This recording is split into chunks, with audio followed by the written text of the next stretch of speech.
Okay, today we're going to start with an old joke, but it's one of my favorites. Here we go. A strongly opinionated young teacher explained to her class of children that she is an atheist, and then asked her class if they wanted to be atheists too. Not really knowing what atheism was about, but wanting to please their teacher, the kids all raised their hands in the air with enthusiasm, except one girl who did not raise her hand, go along with the crowd. The teacher asked her why she decided to be different, and she said, "Because I'm not atheist." Then the teacher asked, "What are you?" "I'm Catholic." The teacher was a little perturbed and asked Mary why she is Catholic. She says, "Well, I go to church with my mom and dad, and my mom is Catholic, and my dad is Catholic, so I'm Catholic." The teacher is now angry and says, "That's no reason. What if your mom was a moron and your dad was a moron? What would that make you then?" And Mary paused and smiled and said, "Then I'd be an atheist." Okay. So we are in week 2 of our 5-week series on the book Love is Letting Go of Fear by Gerald Jampolsky, which is inspired by the book A Course in Miracles. Last week, it was entitled Preparation for Personal Transformation. You know, if we want to have transformation or great success or achieve something great, whether it's in business, whether it is in sports, or whether it's in music or in the spiritual realm, preparation is an absolute key. Gerald Jampolsky said that his goal in writing this book is so that we will all experience inner peace and have a deeper connection with our oneness with God by removing the blocks to our awareness and experience of the presence of love. You know, A Course in Miracles says that love is the only reality, and the only 2 emotions in life are love or fear. You know, truth or illusion. You know, it supports 1 John chapter 4 that says, "There is no fear in love, but perfect love casts out fear." And so last week we looked at the 5 things we need to do to prepare ourselves for transformation, to have a deeper experience of peace and love. And the first one was to be aware that we are our beliefs, that our lives are a reflection of our belief systems, a reflection of our consciousness, and that if we want to change and transform, we need to be aware of our negative thoughts and our limited mindsets. The second way to prepare ourselves is to identify the blocks. There are 5 things that block us from feeling peace and love: fear, control, judging, attacking or being defensive, and holding on to the past. The third way to prepare is to set inner peace as our highest goal. Because he absolutely believes that inner peace is the prerequisite or precondition for healing and transformation. But we must turn within, turn to the source to connect with inner peace. Number 4 was about practicing letting go in all of its forms: forgiveness, acceptance, surrender. Forgiveness and letting go is really a willingness to see life and others and ourselves differently. And then finally is extending love, spreading love to those people we already love, but also to those who may not show up in the most positive way in our lives, with anger or jealousy or other negative emotions. And he said that fear is really a call for love. That anytime we show up in ways that are negative or angry, it is really that person hurting, and what they really want is love, but they don't know how to ask for it. And with us knowing that, we can engage with them from a place of compassion and from a place of understanding to help them feel reconnected to love and move away from fear. You know, over the next 4 weeks, we're going to look at 12 lessons, 3 each week, of mindsets to help us transform and shift to experience greater peace and divine love. The first one is, all that I give is given to myself. All that I give is given to myself. In Luke 6, verse 38, it says, "As we give, so too shall we receive." It is the law of giving and receiving. It is a spiritual law that whatever we give, that we also receive. Whatever we put out there, whatever we give, comes back to us. As we give, energy flows, it increases, it expands, it circulates, it grows, and it blesses and enriches others, ourselves, and all of life. Life is about giving, and as we give, that we shall receive. Gerald Jampolsky says this: the law of love is based on abundance. We are completely filled with love all the time. Our supply is full and running over. We are completely filled with love all the time. Our supply is full and running over. How many people believe that's true, that we are filled with love all the time and our love is full and running over? How many people have not felt love all the time and feel like it was running over? Anybody feel a time you weren't filled with love? Jampolsky says the world's mindset is based on scarcity, not on the truth of abundance. A scarcity of love, that there's not enough love. There's not enough wealth. There's not enough happiness. There's not enough success. There's not enough good. So when we think about giving, we think we lose. That as we give. So as we think, that when you ever spend money and you give over your money and you think, well, there goes my money. Even though it's a medium of exchange, we're actually exchanging for something else. Our mindset is we're losing. When we give, we lose. When we give, we're depleted. And that's just not the truth. The mindset of scarcity, does not dwell in the law of giving. It dwells in the idea of getting. I have to get. And, and including love. If I could just get you to love me. If I could just get someone to love me. If I could just get the people who love me to love me more, then I'll finally find what I am seeking. A mindset like that, regardless of whether it's love or anything else, that I have to get something from someone else to feel fulfilled, shows a disbelief and a distrust in the law of giving. And the law says, all that I give is given to myself, and it shows that we don't always believe that. When we're feeling down or alone or unloved, we think, if I just get someone to love me. But the truth is, our idea should be, how can I give more love? How can I express more love? How can I share more love? And particularly, share love with no expectation of return, but just sharing because we are filled with love. Love is our nature. Love is our purpose. Loving actually aligns us with the truth of who we are. And to love our family, to love our friends more, to love, strangers, coworkers. As we give, so too shall we receive. And giving actually shifts our consciousness, shifts our energy. We feel good when we give because we feel connected to our nature, connected to ourselves.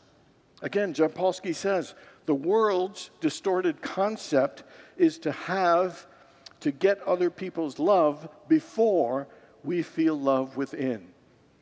The law of love is different from the world's law. The law of love is that you are love, and that as you give love to others, you teach yourself who you are. Today's affirmation is I alone hold the truth of who I am. And who we are is love. I am love. You are love. We are love. I am love. Together, I am love. You are love. Together, you are love. We are love. We are love. Let's say them all together. I am love. You are love. We are love. Turn to somebody left and right and say, I am love. You are love. We are love.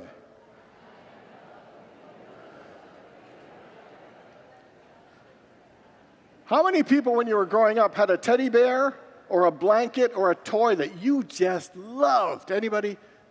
How many still smile when you think of how much you love your teddy bear or your blankie? And so my question is for you is, where did that love come from that you felt for your teddy bear? Was it from the fur? Was it from the stuffing? Was it from their little button eyes? I would suggest all that love that we felt for our teddy bear or blanket just came from our own heart. We are filled with love all the time, and it's waiting for there. We're the ones that gave ourselves permission to open our heart to love. And as children, that love and awareness of the love within us is always there. And so it's poured out. To do it to love an inanimate object, could you imagine how powerful it would be if we loved more people that are in our lives and in our world? Expressing and sharing that love is a powerful thing. It will bless others, and it will bless ourselves. All that I give is given to me. And so we need to give all of the things we want alive and radiant and flowing and active in our lives. To give love, to give peace, to give joy, to give kindness, to give compassion, to give of ourselves, to give of our service, to give our abundance and tithe. And it's important that when we give from a place of fullness and abundance and not scarcity and lack. The kingdom of God is within us, which means the fullness of God is within us. The fullness of love is within you. The fullness of joy and peace, and unlimited goodness is always within us. But the question is, are we giving from a mindset of scarcity or abundance? We need to give from a place of selffulness. Not selfishness, but self-fullness. And when we give, we know that there is an abundance of good in ourselves. We are the ones that control the flow of how much love and goodness and joy in our lives. Because as it says, all I give is given to myself. And the more love we give, the more good we give, the more joy and stuff that we give to people in the world, it increases its circulation and abundance. The first lesson is all that I give is given to myself. The second lesson is forgiveness is the key to happiness. To experience inner peace, to feel happy, to experience divine love, we absolutely requires us to practice forgiveness. Without forgiveness, there would be no progress on our spiritual path. We would all just stay stuck right where we are.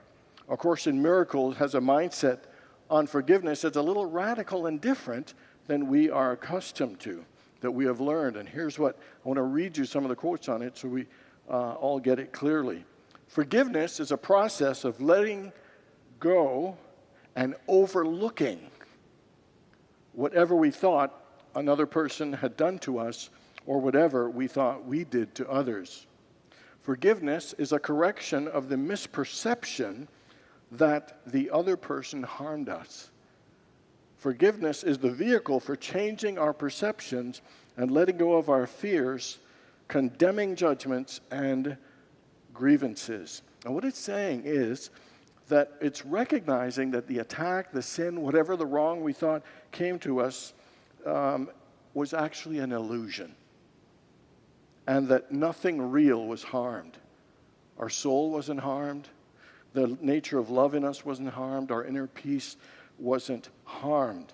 Everybody, I want you to think of somebody that you might have a hard time forgiving. And how does it feel to know that forgiveness is about overlooking that? That forgiveness is actually changing our perception and realizing it was an illusion and that we actually weren't harmed at all. How many people say that's a little stretch from where you are in your forgiveness process? And it is, because it is a huge shift in our perception of whatever that attack, whatever that wrong, whatever that bad was, in a way that we tend to judge and label it as wrong, as bad, as unfair. We have all lived in a mindset at times where we feel continuously offended and stuck and angry and justified in our own anger. And this one is saying, shift from that judging. Shift from that mindset. Shift from that fear and that sense of separation and just move your whole mind from fear to love. Your whole mind to a sense of oneness, a sense of connectedness, and the higher truth that the only reality is love. That is a pretty high level of spiritual practice, to say no harm was actually done, and to just see the person with love, see ourselves with love, and know that love is the only reality. We can hold on to and feel justified when we're angry, when we feel, and label that person as bad and blame them. We can feel justified, but does it really bring us peace? Does it really, bring us the love that we're seeking? And that's where the little opening it is for me to begin to accept this. Because if I know the way I'm practicing is keeping me in bondage and stuck and suffering, and this one liberates me, maybe I can begin to open my mind to just see it through the eyes of love. The practice is, wherever you're having a hard time forgiving, just change the perception from fear to love, from separation to oneness. To let go of the thing that makes us suffer the most, which is our judgment. Jampolsky says this: when we choose to forgive instead of judge, we are choosing to heal ourselves. And then the last one is to shift it in our consciousness and our mind. He says forgiveness doesn't change the past, it just changes how the past lives in us. And so to see that other person through the eyes of love, to see ourselves, a situation in life, as love is the only reality. Love is the only thing that opens us up to peace, to love, and to true forgiveness. Every grievance that we hold is a burden that we carry. Every judgment we make keeps us separate, keeps conflict alive and fear alive and a distance from God. And it is every act of forgiveness brings us closer to the truth of who we are. Every act brings us closer to our real nature, which is love. I am love. You are love. We are love. One more time. I am love. You are love. We are love. Just take a deep breath into that. So the second lesson is forgiveness is the key to happiness. And the third lesson is, I am never upset for the reason I think. I am never upset for the reason I think. Whatever we think we're angry about, upset about, ticked off about, it is never caused by what we think. It is never caused by whatever is happening on the outside. It's caused by our own perception, our own thoughts, our own interpretations. Often they're unconscious, but it is all based in fear and guilt.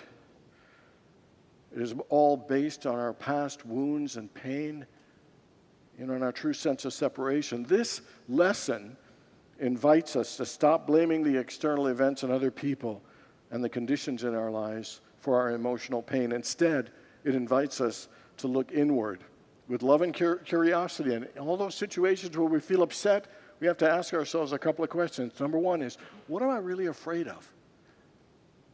Number two is, what is the deeper belief that is triggering me?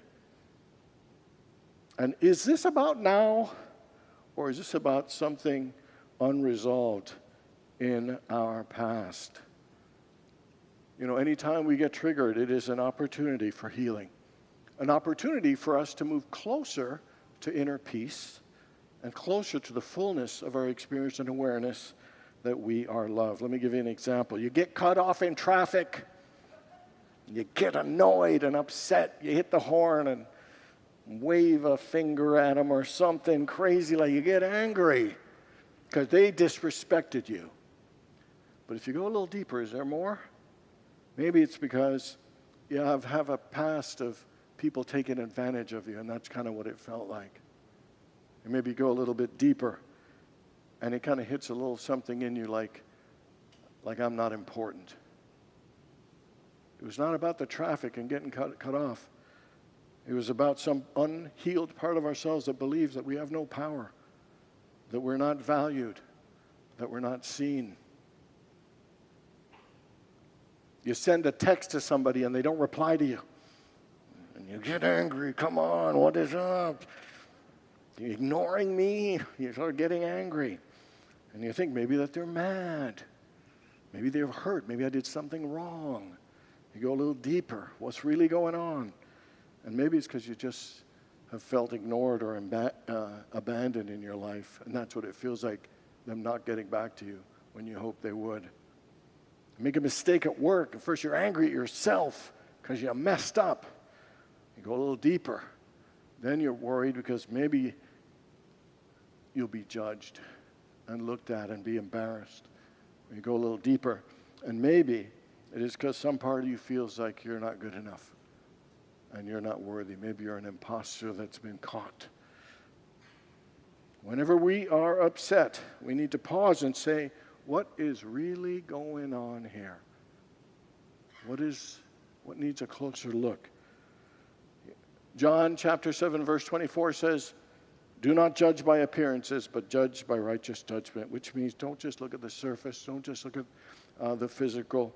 Go a little deeper because something might need healing. That trigger might be a call for us to say, hey, there's something we need to release, something we need to heal, something we need to work on to bring us more peace, to experience more love. A Course in Miracles says, love is the only reality. Gerald Jampolsky says that we are love and that we are always filled with love all the time, and it is running over. And yet we as human beings don't always feel that experience of love and that fullness of love. And that is our true work, is to do the work that is needed to bring forth and bring to life the reality and truth of peace and love in our hearts, in our minds, in our lives, in our relationships, and in our world. And our world could certainly use it now. It always can. The way to transformation is for us to practice these lessons daily. To wake up in the morning and state these lessons, write a Post-it note and stick it on our mirror, and write one on a card and remind ourselves of it through the day. And in the day, apply the lesson to any and everyone and everything. And when we go to sleep is to restate the lessons and do a prayer to say, open my heart, to let this go deeper into my consciousness, to change and transform me. All I give is given to myself. Together, all I give is given to myself. Deep breath. Forgiveness is the key to happiness. Together, forgiveness is the key to happiness. Deep breath. I am never upset for the reason I think. Together, I am never upset for the reason I think. These three lessons are not only mindsets and good ideas and good practices, they are truly keys. They are keys to unlock the radiant peace and love that is always dwelling within us. And it helps us to do the work to realize that love is the only reality. Love is our true nature. And that love is letting go of fear. God bless you all.